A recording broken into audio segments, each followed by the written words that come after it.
Hi, welcome back WeldTube family. My name is David Ciriza, and today we're going to be showing you guys how to do a 45-degree lateral branch, and we're going to lay it out, cut it, and fit it up.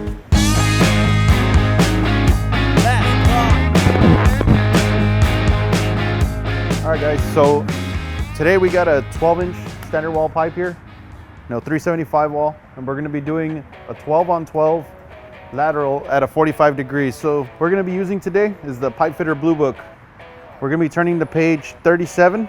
There's two ways of marking up this 45-degree branch. You can either mark it up in eighths or 16ths. I like doing it in 16ths just because you end up getting a more accurate, layout and a better cut. Usually you have to grind a little less unless you got a lot of practice doing it in eighths. We're also going to reference page 39 where it has the 12-on-12 riser here. So we're going to be referencing the 16ths here. What that means is we're actually going to divide the pipe up into 16 pieces, and from there we're actually going to go to page 39, and on here you can see it's got, on this end, it's got numbers 1 through 8. One side will be 1 through 8 going this way with 0 being on top, and then again 1 through 8 going down this way, and the 0 stays on top. All right, so we got our 12-inch pipe here. As you can see, we got it leveled out on some jack stands here, and it's a large enough piece that it's not going to try to roll on us or anything. So when we go to mark our starting point, our 0, it's going to stay 0 with this degree finder. So the largest dimension we're going to be using today is going to be 12 7/8.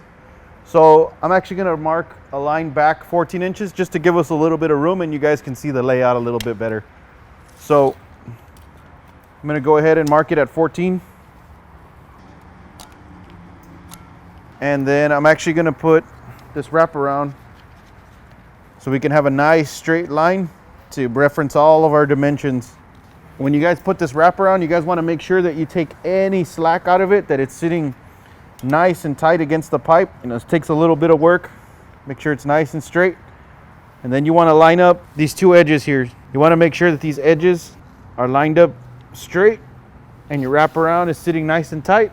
And then we'll go ahead and mark this line. And for reference, I have this soapstone sharpened in one direction. So I leave one side flat so that way when I go to mark, it doesn't throw our dimension off. So I always put the flat side towards the wraparound or towards anything that I'm marking, so we don't get thrown off. You start doing this, as this soapstone wears out, our line will start to change.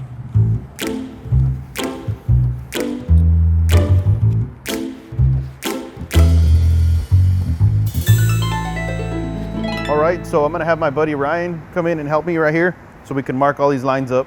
We're gonna start, at 90 degrees on our degree finder, and what we're gonna do is, place it up on top here. And you wanna make sure, especially these magnetic ones, that, it is sitting nice and straight, nice and square, and that your pointer is actually, lined up right at 90 degrees. And then you're gonna move the degree finder until you're completely level on the bubble. Yeah, go ahead and punch it. Okay, and we're gonna repeat it. Same thing up here in front. What that's gonna let us do is, now that we got the marks, Ryan here is gonna hold his square straight on those two dots, and then we're gonna go ahead and mark this line here. So what we're gonna do here, because it is in 16ths, we're gonna have to do this every 22.5 degrees. So we're gonna repeat the same process, 22.5, 45 degrees, and so on. And it's gonna have to go all the way around 16 times. Go ahead and move this 22.5 degrees. And what you're really looking for is he's lining up the edge of the square to the points we just made on both sides. That way we have a nice straight line on this pipe. So now we're gonna move this to 45 degrees.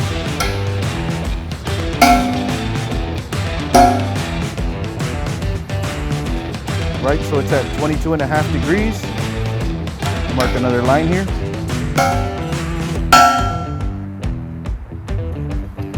Now we're gonna set it at 0 and do the same thing.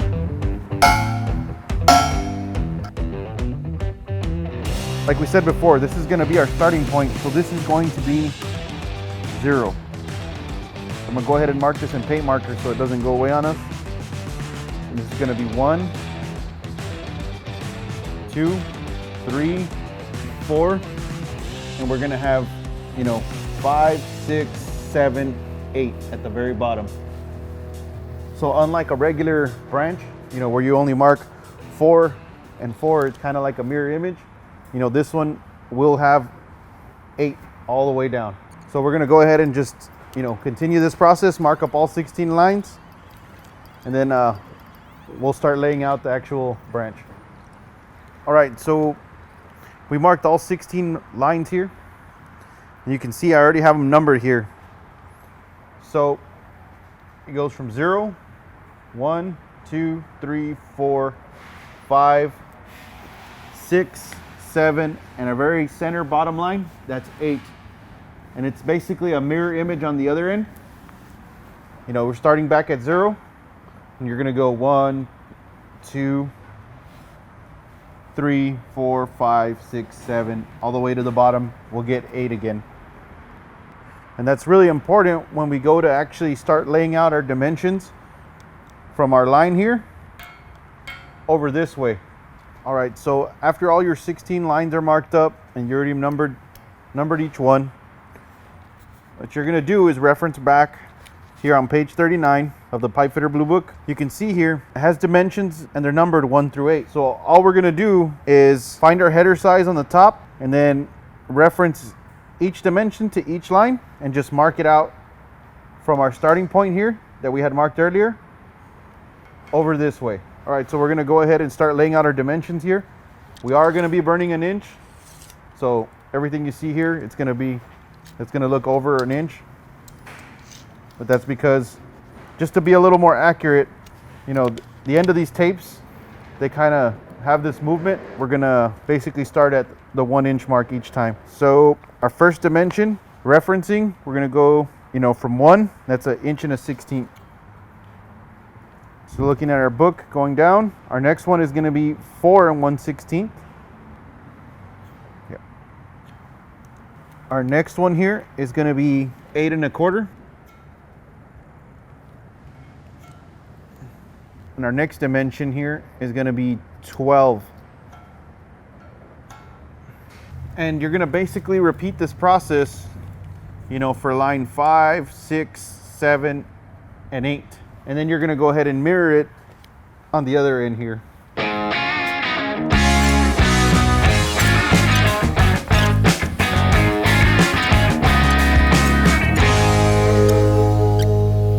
All right, so now that we got all our dimensions marked up on all our 16 lines here, what we're going to end up doing is using this this curve mark here, wrap around, and basically, connect the marks we have, connect the measurements. So if you kind of follow it, we should have a line once we're done marking it, following these points, and that's going to be our cut line.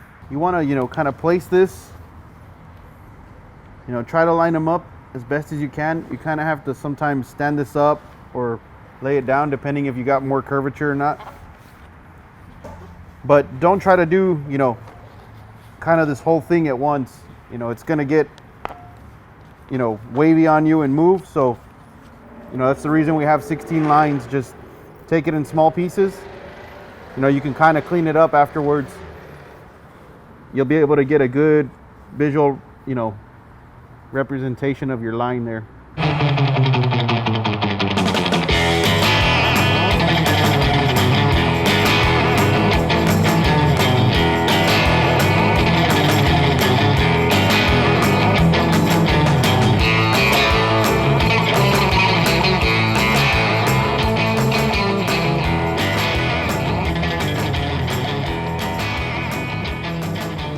And again, now it's going to actually come this way, and that's going to be, the top of our pipe. So, it still has a little bit of curvature even though it's leaning at a 45.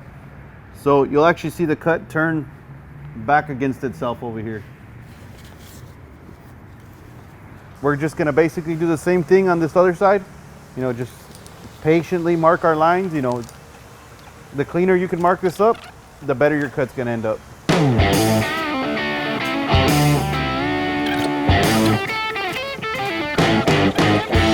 Okay, so we got it all marked up now. And you know, before we go cut, the last thing I want to do after all this work is lose our line. You know, the soapstone won't really burn off, but it is sitting on top of this paint on this pipe, and when I go to use the torch, you know, our line can, you know, basically burn away, and it'll be hard to make a nice clean cut. So what I like to do is get a center punch, and I'm actually going to punch, you know, maybe about every ½ inch, 3/4 of an inch or so. So I have a guide to follow when I'm cutting with the torch. All right, so we're going to go ahead and start cutting this. You know, I'm just going to use a traditional cutting torch, following our guide that we left with the center punch marks. Just try to make a nice clean cut so we don't have to grind so much when we go to actually fit this up.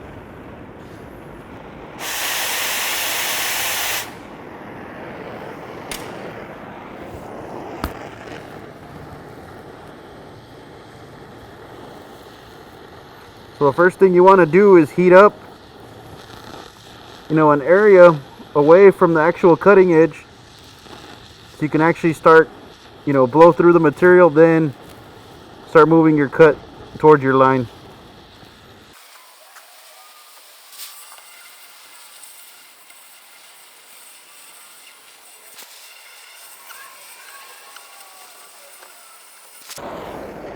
If you guys notice, I kind of make a little opening when I have to stop. That just makes it a little easier to restart, you know, reposition yourself.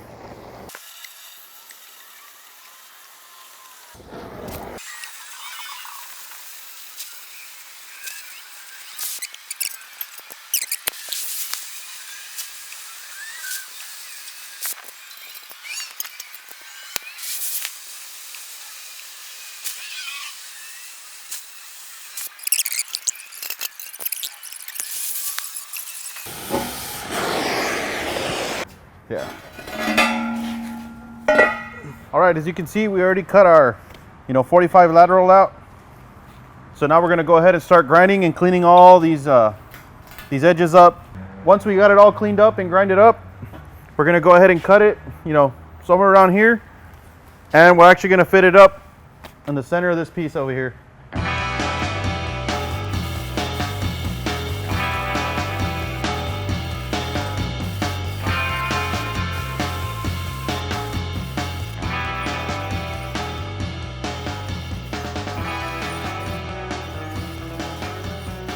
All right guys, so we got the bevel all cleaned up.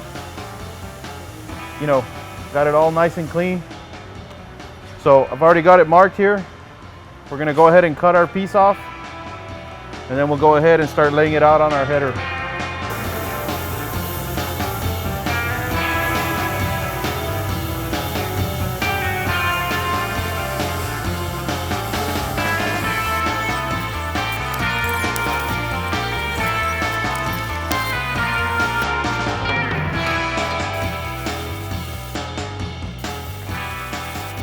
All right, so we already got our piece prepped.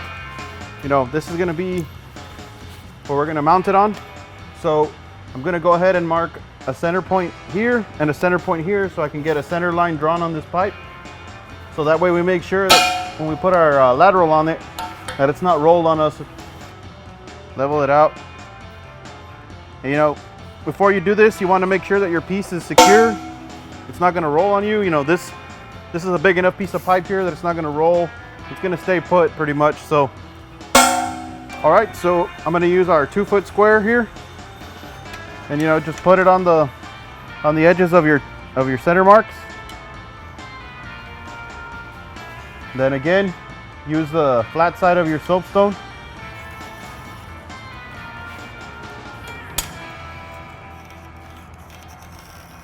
All right, so we've got our piece ready. We've got our center line marked up. I got Ryan here to help me out to put this up here, and then we're going to go ahead and mark it out, and then go ahead and cut it out, clean it up. Just careful with your fingers, guys. This one is pretty sharp. That's pretty good right there. So, you know, we got it sitting down. Got our center line marked up. How's the back look? Pretty straight too? Looks pretty good. Okay. So, gonna go ahead and use our soapstone so we can mark our line. This is gonna be our cutout onto this piece here. The tricky part is, you know, back in this throat back here. You know, make sure your soapstone is nice and sharp. Go ahead and lean it. Okay. Ready? Yeah. 1, 2, 3.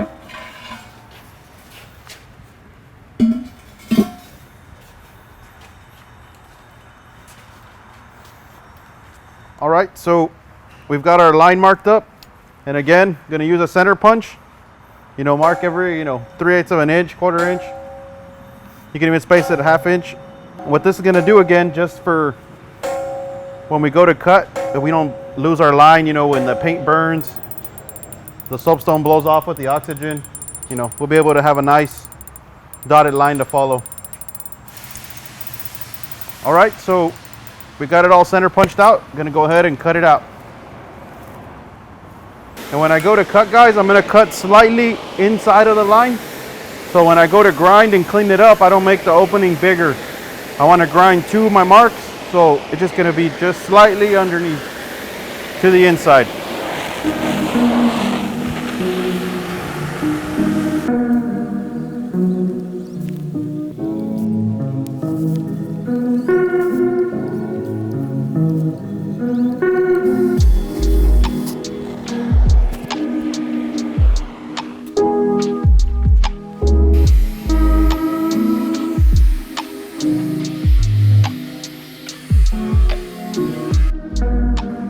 So we got our piece all cleaned up, all grinded up. You know, we cleaned all the mill scale on the outside.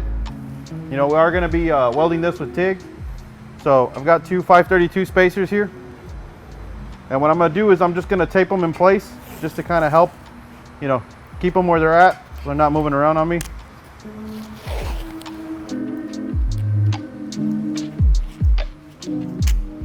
Now we're gonna go ahead and lift this piece up, hold it up, and then we'll tack it up. All right, so we got our lateral already spaced out here. You know, we're using a 5/32 spacer. And Ryan right here is gonna go ahead and tack it up for us. So we're gonna tack first on the side. That way our piece doesn't roll, especially since, you know, we don't have it, you know, fixed. Let me know what kind of gap you like, Ryan. Come down a little bit.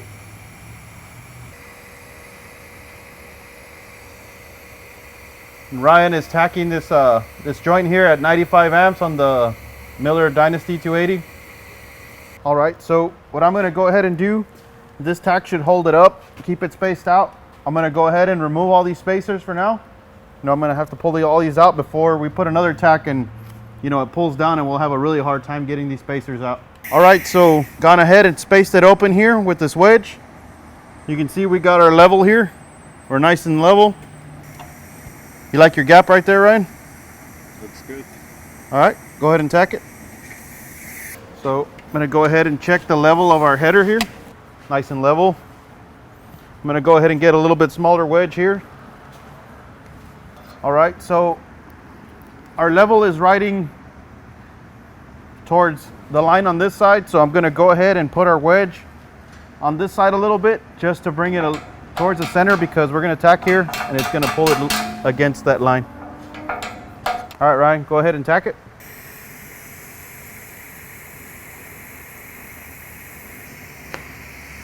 Gonna go ahead and back this wedge out. And it looks like we're nice and level, so I'm gonna go ahead and tack the back side. If you notice, this side here, it's gonna be really tight to, you know, try to weld in here. You know, it's just, there's not much room in here. So Ryan here had to switch out for a long cup, you know, and he has to have quite a bit of stick out, but he should be able to get in there and weld it up.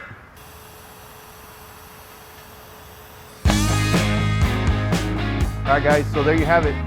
Showed you guys how to lay out, cut, and fit this 45-degree lateral on this 12-inch standard wall pipe. Hope you guys enjoyed it. And don't forget to like, comment, and subscribe. And see you guys on the next one.